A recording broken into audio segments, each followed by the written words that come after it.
এখন বাজে সকাল 6টা, আর আমি আজকের একটু দেরি করেই উঠছি। তার কারণ হচ্ছে এই যে আমার মেয়ে, সে সারা রাত্রি এরকমই ছটফট করছে। এখনও দেখছো যেরকম ছটফট করছে, সেরকমই সারা রাত্রি ছটফট করছে। আর এত বীভৎস গরম পড়েছে যে গরমে থাকা ভীষণই কষ্টকর।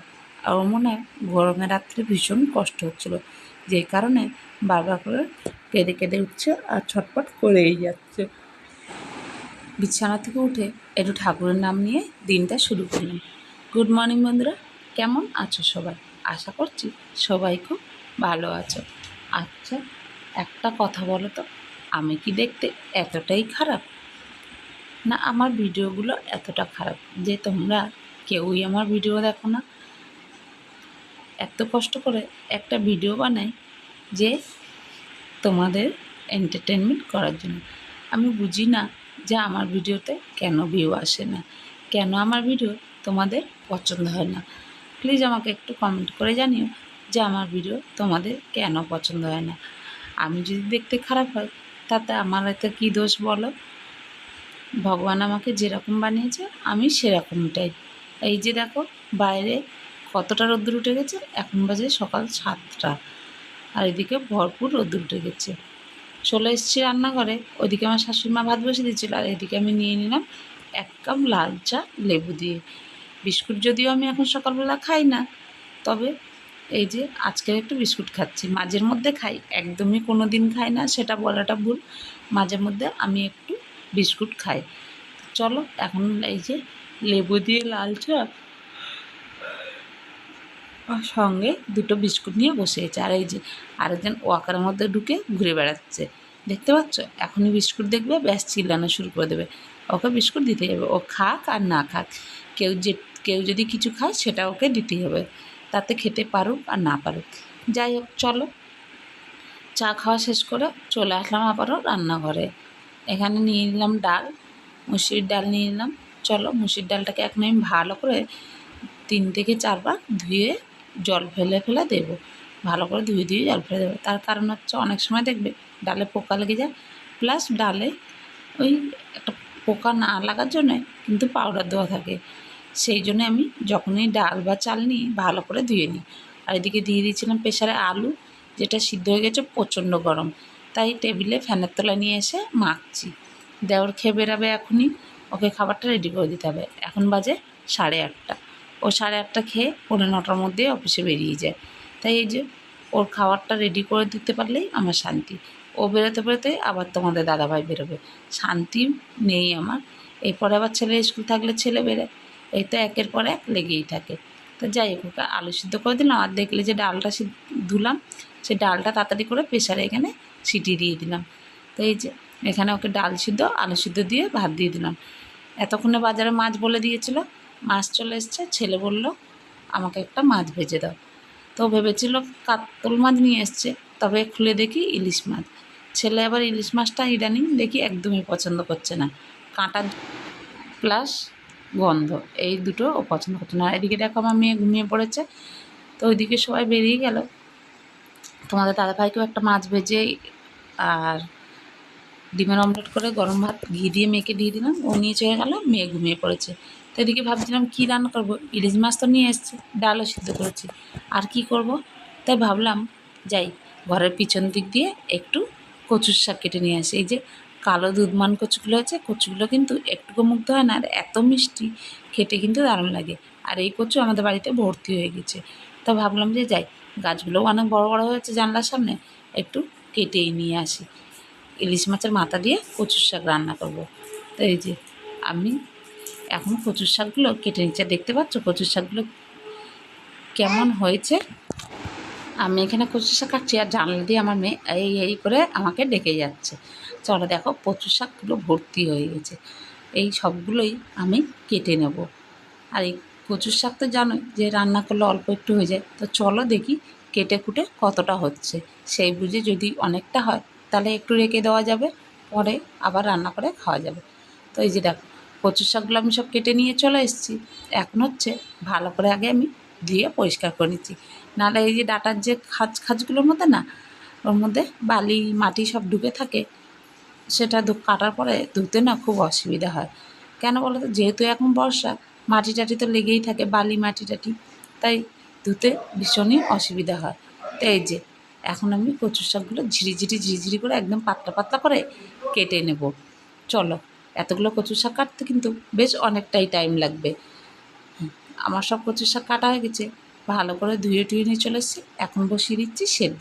আর দেখতে পাচ্ছ আমি একদম পাতলা পাতলা করে ছোট ছোট করে কেটেছি, যাতে তাড়াতাড়ি সিদ্ধ হয়ে যায়। আর কে কে ইলিশ মাছের মাথা দিয়ে কচুর শাক খেতে ভালোবাসো, অবশ্যই করে আমাকে কিন্তু কমেন্টস করে জানিও। দেখো, কিছুটা কচুর শাক দিয়ে ওপর দিয়ে একটু লবণ দিয়ে দিলাম, আবার তার ওপর দিয়ে কিছুটা কচুর শাক দিয়ে দেবো। তাহলে কি বলো তো, তাড়াতাড়ি কচুর শাকটা মজে যাবে, সিদ্ধও হয়ে যাবে।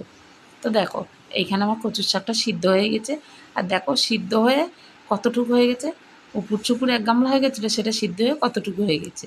চলো, এখন আমি জল ঝরাতে দিয়ে দিলাম। আর ওদিকে বসিয়ে দিয়েছি কড়াইতে তেল গরম করে নিলাম, আর দিয়ে দিচ্ছি এখন ইলিশ মাছের মাথাগুলো। তো চল, ইলিশ মাছের মাথাগুলো ভালো করে ভেজে তুলে নিই। খুব বেশি ভাজবো না, হালকা করেই ভাজবো। কেন বলো তো? ইলিশ মাছ বেশি ভাজলে আবার ওই যে কোনো স্বাদ থাকে না, গন্ধ থাকে না, তাই জন্য আমি হালকা করেই ভাজবো। আর যেহেতু ইলিশ মাছের মাথা দিয়ে কচু শাক করবো, তাই ভাবলাম আগে একবারে মাছগুলো ভেজে নিই। যেহেতু মাথাটা ভাজছি, তাই ভাবলাম একবারে সব মাছগুলো ভেজে নিই। আর জানো তো, আজকের মাছটা খুব একটা ভালো ছিল না। তোমরা আশা করি দেখেই বুঝতে পারছো পেটটা কেমন নরম হয়ে আছে, কাঁটা টাটা বেরিয়ে আসছে। একটা মাছে যদিও হালকা একটু ডিম ছিল, তবে ডিম থাকলে বলে ইলিশ মাছের পেটটা একটু নরম হয়, কিন্তু না, দুটো মাছ ছিল এখানে, দুটো মাছই কিন্তু একদম নরম ছিল। আর ডিম সেই রকম পরিমাণে কিছু ছিল না, ওই একদম অল্প। যাই হোক, ওখানে মাছ ভেজে তুলে নিয়ে ওই তেলের মধ্যে আমি একটু পাঁচফোড়ন দিলাম, দিয়ে কচুর শাকটা দিয়ে এখন এর মধ্যে দিয়ে দিলাম লঙ্কা বাটা আর হলুদ গুঁড়ো। আমি কিন্তু এর মধ্যে আর কোনো মশলা দেবো না, যেহেতু ইলিশ মাছের মাথা পড়বে, তাই এর মধ্যে আর কোনো মশলা দেওয়ার দরকারই নেই। ইলিশ মাছের মাথার গন্ধতে, মানে ইলিশ মাছের গন্ধতেই আর কোনো মশলা লাগে না, ওটাতেই একদম সব স্বাদ গন্ধ হয়ে যায়, আর ওটাতেই একদম করে গন্ধে।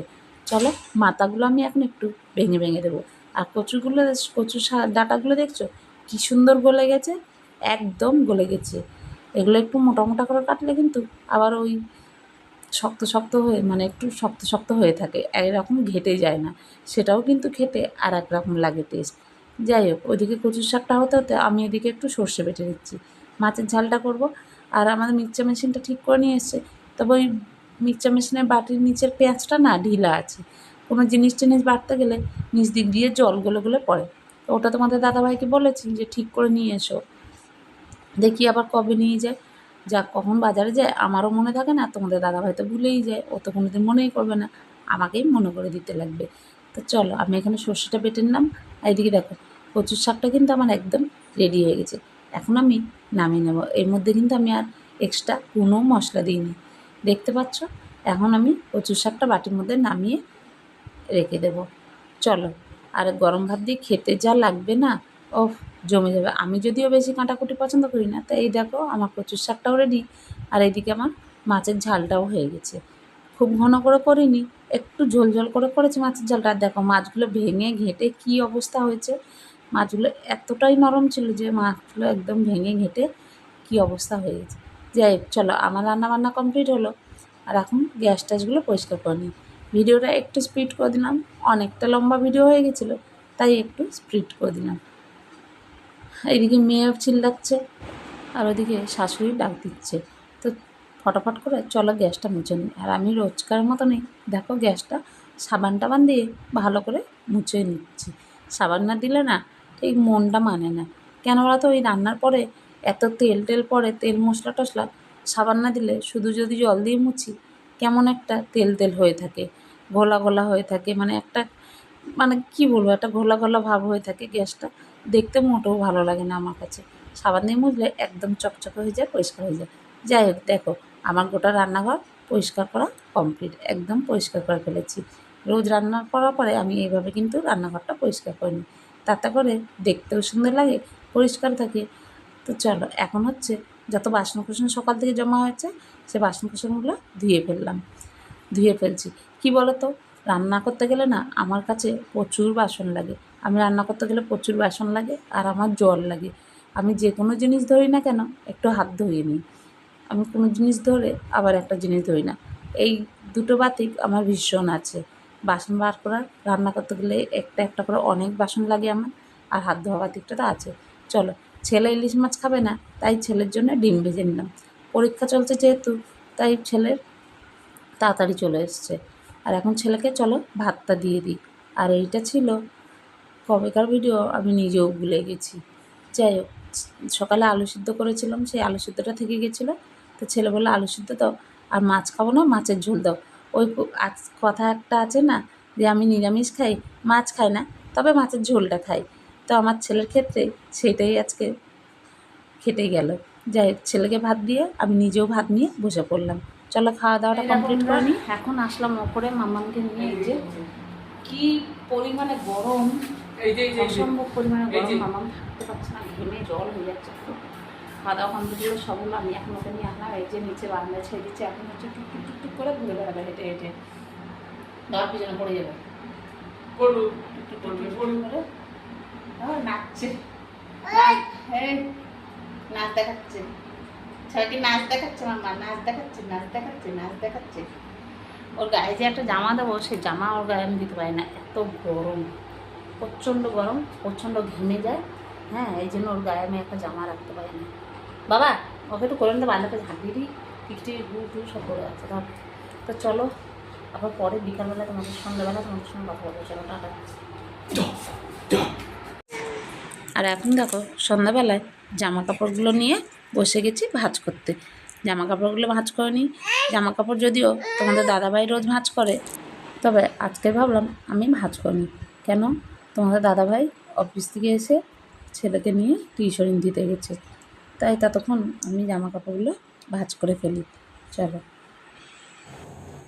কিছু কিছু কাজে জানো তো এত আলসি লাগে, সে আর কী বলবো তোমাদের।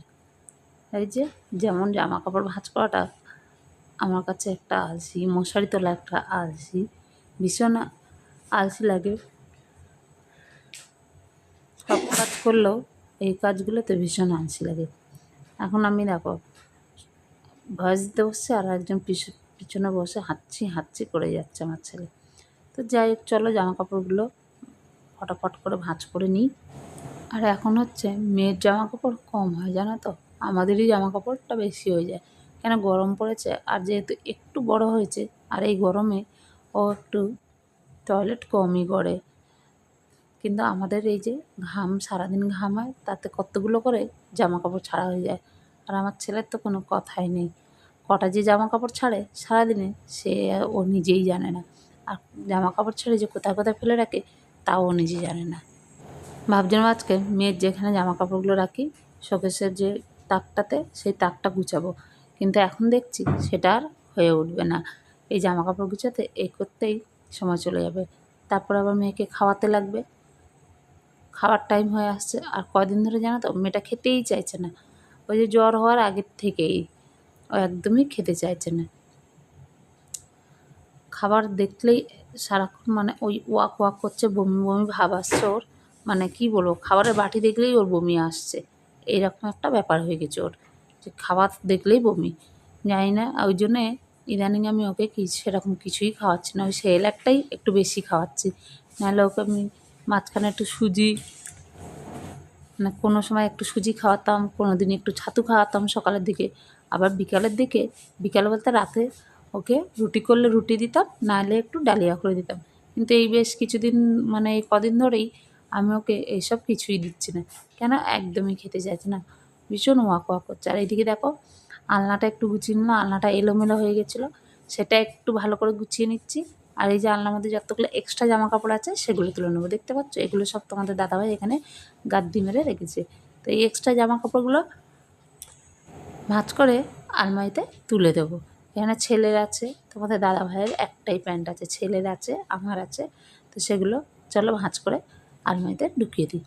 আর আলনাতে বেশি জামাকাপড় থাকলে না, এক গাদা জামাকাপড় থাকলে গাদ্দি মেরে থাকলে ভালো লাগে না দেখতে, খুবই বাজে লাগে। আর এখানে তোমাদের দাদাভাই দেখলাম অনেকগুলো গেঞ্জি, একসঙ্গে এতগুলো গেঞ্জি, আমি ওই জন্যই তোমাদের দাদাভাই আসলে বলবো যে এতগুলো গেঞ্জি না পরলেও তুলে রাখতে।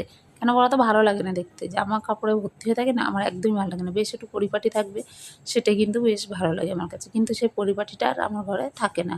আজকে পরিপাটি করলে কালকে আবার যেই কাজ সেই হয়ে যায়, ওই একটা নিতে গিয়ে আর একটা টেনে ফেলে দেয়, এই হচ্ছে কারণ। এরপরে চলে আসলাম নিচে, দেখো চলে এসেছি রান্নাঘরে।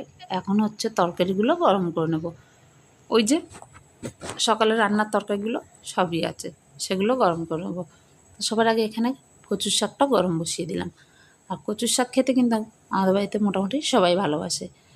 তো চলো কচুর শাকটা গরম করে না, আর এই সাইডে বসিয়ে দিয়েছি মাছটা। মাছটা কিন্তু আমি আজকে থালায় ঢেলেছিলাম, তো থালাটা ধরেই গরম বসিয়ে দিয়েছি।